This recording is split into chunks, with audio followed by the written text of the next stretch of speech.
आज का दिन एक ऐसा दिन है जिस दिन एक झटके में आपके कमाए हुए पुण्य सभी नष्ट हो सकते हैं, क्योंकि आज का दिन इतना शक्तिशाली है जो कि हमें 30 वर्षों के बाद प्राप्त हुआ। 1996 में ये दिन आया था, पुरुषोत्तम मास में ये अमावस्या पड़ी थी और आज वही दिन आया है 30 वर्षों के बाद।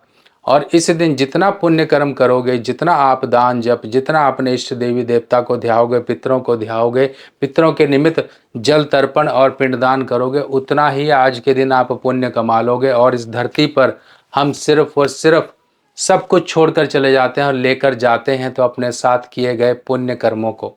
और यही पुण्य कर्म हमारे पितरों तक पहुंचते हैं। जिस प्रकार से एक गायों के झुंड में एक बछड़ा अपनी माँ को ढूंढ लेता है, इसी प्रकार से हमारे द्वारा किए गए पुण्य कर्म और पाप कर्म हमें उसी प्रकार से ढूंढ कर हमारे जीवन में अच्छा या बुरा करते हैं।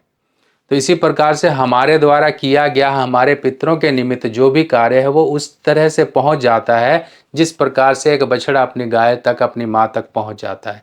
आज का दिन जो है एक पुण्य कमाने का दिन है। किसी भी तरह से ऐसे काम मत करिएगा जो आपके पुण्य कर्मों में खराबी लेकर आ जाएं, पुण्य कर्मों को नष्ट करें। गरीबों में कुछ करिए, आप जल का वितरण कर सकते हैं, आप पक्षियों के लिए कुछ कर सकते हैं, आप जीव जंतुओं के लिए कुछ कर सकते हैं, गौशाला में चैरिटी कर सकते हैं, ब्राह्मण भोज करा सकते हैं, गरीबों में भंडारा लगा सकते हैं। जो आपका सामर्थ्य है, जितनी आपकी अप्रोच है, इस दिन को बस आप सोशल सर्विस ज़रूर करिए। आज के दिन कोई चैरिटी ज़रूर करिए जिससे कि आपके पुण्य कर्म और ज़्यादा बढ़ें, और ज़्यादा बढ़ें। क्योंकि ये पुण्य कर्म जब बढ़ते हैं व्यक्ति के, तभी पाप कर्म पीछे हटते हैं। क्योंकि पुण्य कर्मों की दीवार जब बड़ी हो जाएगी तो पाप कर्मों की दीवार ऑटोमेटिकली छोटी हो जाएगी। और ये पाप कर्म कौन से होते हैं? हमारे द्वारा किए गए जाने अनजाने में पाप कर्म, जो हमारे जीवन में मुश्किलें बन के हमेशा एक दीवार की तरह खड़े होते हैं। इस दीवार को छोटा करना है ना, तो पुण्य कर्म की दीवार को बड़ा कर लो, सब कुछ सही हो जाएगा। ओम नमो भगवते वासुदेवाय।